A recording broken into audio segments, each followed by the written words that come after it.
اس رات کو لیلۃ القدر یا شب قدر اس لیے کہتے ہیں کہ اس کی وجہ سے رات کی عظمت اور شرف، اس کا بہت عظمت اور اس کی شرف ہے، اس کی بہت بڑی عظمت ہے۔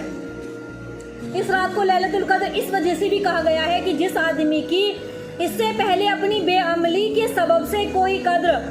اور قیمت نہ تھی، یعنی کہ انسان کی کوئی قدر و قیمت نہیں ہے، جب وہ اللہ کی طرف رجوع کرتا ہے، اللہ کی طرف آتا ہے، راتوں کو اٹھتا ہے، روتا ہے، گڑ گڑاتا ہے، تو اللہ اس کا مقام بڑھا دیتے ہیں۔ اسی لیے اس کو شب قدر کہا گیا کہ جب اس کی بندے کی کوئی اس کی قدر و قیمت نہ تھی، تو اس رات میں توبہ استغفار اور عبادت کے ذریعے وہ صاحب قدر شرف بن جاتا ہے، پھر اس کی قیمت اللہ تعالیٰ بڑھا دیتے ہیں۔ یہ ہے کہ رات میں تمام مخلوقات کے لیے جو کچھ تقدیر ازلی میں لکھا ہوتا ہے، تو جو حصہ اس سال میں رمضان سے اگلے رمضان تک کا پیش آنے والا ہے، جو تقدیر میں اللہ نے لکھ دیا ہے، اور جو ایک رمضان سے آئندہ رمضان آنے والا ہے، تو وہ ان فرشتوں کے حوالے کر دیا جاتا ہے جو کائنات کی تدبیر اور تنفیذ امور کے لیے مامور ہوتے ہیں، جو انسانی دنیا کے انسان کے لیے کاموں کے امور پر فائز ہوتے ہیں۔ ان فرشتوں کے ہاتھ میں جو اللہ تعالیٰ نے کام دے رکھا ہے، تو اللہ تعالیٰ اس رات میں ان کی تقدیر بنانے کا فیصلہ کرتے ہیں کہ آئندہ ان کا سال کیسے گزرے گا۔ تو اس میں آنے والے پیش آنے والے سارے مامور پر فرشتے فائز ہو جاتے ہیں۔ ہر انسان کی عمر، اس کی موت، اس کی زندگی، اس کا رزق وغیرہ، اس کی مقدار مقرر فرشتوں کے ہاتھوں میں لکھ دی جاتی ہیں۔ یہ مقرر کر کے فرشتوں کے ہاتھوں میں دے دیا جاتا ہے، یہاں تک کہ جس شخص کو اس سال میں حج نصیب ہوگا تو وہ بھی لکھ دیا جاتا ہے۔ اللہ تعالیٰ ہم سب کو حج بیت اللہ نصیب فرمائے، پیارے رسول کی زیارت نصیب فرمائے۔ یہ فرشتے جن کو یہ امور سپرد کیے جاتے ہیں، وہ بڑے بڑے 4 فرشتے ہیں۔ ایک تو اسرافیل علیہ السلام، ایک میکائیل علیہ السلام، ایک عزرائیل علیہ السلام، ایک جبریل امین۔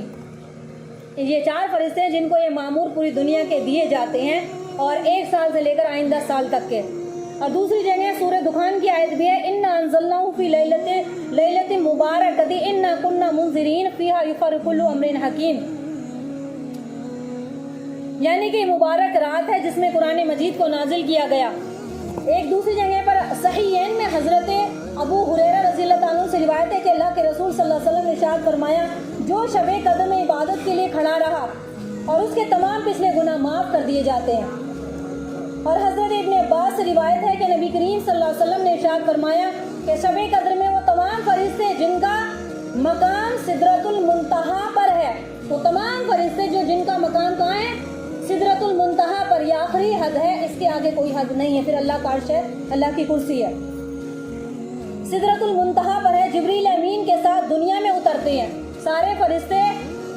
زمین پر اترتے ہیں، اور کوئی مومن مرد ہو یا عورت ایسا نہیں ہوتا جس کو وہ سلام نہ کریں۔ تو راتوں میں جاگ کر عبادت میں مشغول رہنا چاہیے، گناہوں سے بچنا چاہیے، اور گھروں میں تصاویر نہ ہو، اس پر خاص توجہ دینی چاہیے۔ تو کوئی بھی مومن مرد ہو یا عورت ایسا نہیں ہے جس کو وہ سلام نہ کرتے ہو، بجز اس آدمی کے جو شراب یا خنزیر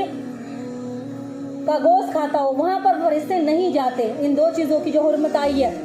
حدیث پاک میں آیا ہے کہ پیارے حبیب نے ارشاد فرمایا، جو شخص شب قدر کی خیر اور برکت سے محروم رہا تو وہ بالکل ہی محروم اور بدنصیب ہے۔ جو اس مہینے میں بھی عبادت نہ کر پایا، اس مہینے میں بھی گناہوں کو نہ چھوڑ پایا، اس مہینے میں بھی اسے اللہ یاد نہیں آیا، اس مہینے میں اس کا جھوٹ نہ چھوڑا، اس مہینے میں بھی اس نے پردے کا خیال نہیں کیا،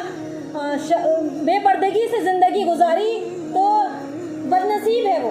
تو اس مہینے میں اور ان دنوں میں، ان راتوں میں کوشش کرو، نیتیں کرو کہ اللہ تعالیٰ جو بھی ہمارے گناہ ہو گئے اللہ معاف فرما دے۔ یہ رمضان کا پیارا مہینہ مسلمانوں کو اس لیے ہی دیا گیا ہے کہ 11 مہینے جو تم نے گناہوں سے زندگی گزاری ہے، آ جاؤ میرے بندو، میں نے تم کو پاک کر دیا، تمہارا ہر لمحہ میرے لیے بڑا قیمتی ہے۔ یعنی کہ ایک لمحہ اللہ تعالیٰ منتظر رہتے ہیں بندے کب وہ توبہ کرے اور کب میں اسے معاف کروں، اس کے دروازے کھلے رہتے ہیں۔ کوئی چاہے کتنا بھی ڈرائے، لیکن اللہ تعالیٰ کی رحمت سے نا امید مت ہو، کتنی بھی مشکلیں آئیں، اس کی رحمت کے دروازے ہمیشہ کھلے رہتے ہیں۔ آ جاؤ، ابھی بھی اللہ کی طرف وقت ہے، آؤ اللہ کی طرف دوڑو، اللہ کی طرف، گناہوں سے بچو۔ بڑے بڑے گناہ جو سر انجام مسلمان دے رہے ہیں، بڑے افسوس سے کہنا پڑتا ہے کہ خیر کی بات دلوں میں کیسے اترے گی، جب دل جنگ آلودہ ہو جائیں، تو خیر کی بات کیسے اترے گی؟ مائیں اپنے دلوں میں یہ تصور کریں اور اپنی اولادوں کی تربیت دین کے مطابق کریں، ان اولادوں کو دین پر کھڑا کریں، کل یہ اللہ کے رسول کا پیغام آگے پہنچانے والے بن جائیں۔ دوسری حدیث مبارکہ حضرت ابو ذر غفاری رضی اللہ تعالیٰ عنہ سے روایت ہے کہ اللہ کے رسول صلی اللہ علیہ وسلم نے ارشاد فرمایا کہ صحف ابراہیم علیہ السلام 3 تاریخ رمضان میں نازل ہوئے، تورات 6 تاریخ میں نازل ہوئی، انجیل 13 تاریخ میں نازل اور زبور 18 تاریخ رمضان مبارک کے مہینے میں ہی نازل ہوئی، اور قرآن مجید فرقان حمید برہان رشید پیارے پیغمبر محمد مصطفیٰ صلی اللہ علیہ وآلہ وسلم پر یہ نازل ہوا۔ تو یہ میں نے پہلے بھی بتا دیا تھا، یہ بڑی بڑی عظیم و شان کتابیں جو پہلے پیغمبروں پر نازل وہ بھی اسی مہینے میں نازل ہوئی تھی، اور سب سے بڑی دولت ایمان والوں کے لیے ہے کہ ایمان والوں کو قرآن ملا، ایمان والوں کو روزے ملے، امت محمدیہ کو جو جتنا کچھ ملنا تھا پیارے رسول کے صدقے میں اللہ نے لٹا دیا۔ اب ہے کوئی اس کی رحمت لینے والا، ہے کوئی اللہ سے دعا مانگنے والا؟ اور اللہ قرآن میں کہتے ہیں فَبِأَيِّ آلَاءِ رَبِّكُمَا تُكَذِّبَانِ، کہ میرے بندو تم میری کن کن نعمتوں کو جھٹلاؤ گے میری؟ صبح سے شام تک اور روزانہ کی زندگی میں دیکھیں تو چاروں طرف اللہ رب العالمین کی نعمتیں نظر آئیں گی۔ اور ایک یہ بھی ہے، تو اگر کسی انسان کو شب قدر کی راتیں نہ مل پائیں، بعض مرد حضرات مستورات تو خاص کر جاگ لیتی، بعض مرد شاید نہیں جاگ پاتے، تو ان کے لیے تھوڑا سا اللہ نے تھوڑا سا ایک راستہ نکال دیا، حالانکہ جاگنے کی کوشش کرنی چاہیے، کہ جس شخص نے شب قدر میں عشاء اور صبح کی نماز باجماعت پڑھ لی، شب قدر میں یعنی کہ رمضان میں عشاء کی نماز اور فجر کی نماز باجماعت پڑھ لی، تو اس نے اس رات کی ثواب کو حاصل کر لیا۔ اگر رات میں جاگ نہ سکا، صبح فجر پڑھ لی جماعت کے ساتھ اور رات میں عشاء پڑھ لی جماعت کے ساتھ، پوری رات سوتا رہ گیا، نہیں آنکھ کھل پاتی بعض مرتبہ، تو وہ غمگین نہ ہو، تو اللہ تعالیٰ نے ان کے لیے راستہ کھول دیا کہ اللہ تعالیٰ ان کو شب قدر کا ہی ثواب رات کو عطا فرما رہا ہے، اس رات کا ثواب۔ اور جو شخص جتنا زیادہ کرے گا، زیادہ ثواب پائے گا، زیادہ اٹھے گا، تو اللہ تعالیٰ اس کے زیادہ مرتبے کو اللہ تعالیٰ بڑھائیں گے۔ صحیح مسلم میں حضرت عثمان غنی رضی اللہ عنہ سے ایک حدیث مبارکہ ہے، روایت کرتے ہیں اللہ کے رسول صلی اللہ علیہ وسلم نے ارشاد فرمایا، جس شخص نے عیسیٰ کی نماز باجماعت ادا کی تو آدھی رات کے قیام کا ثواب پا لیا، اور جس نے صبح کی نماز جماعت کے ساتھ ادا کر لی تو اس نے پوری رات جاگنے کا ثواب عبادت کا پا لیا۔ تو کوشش یہ کی جائے کم سے کم باجماعت نماز ادا کی جائے۔ اللہ تعالی ہمارے گھروں کو نمازوں سے آباد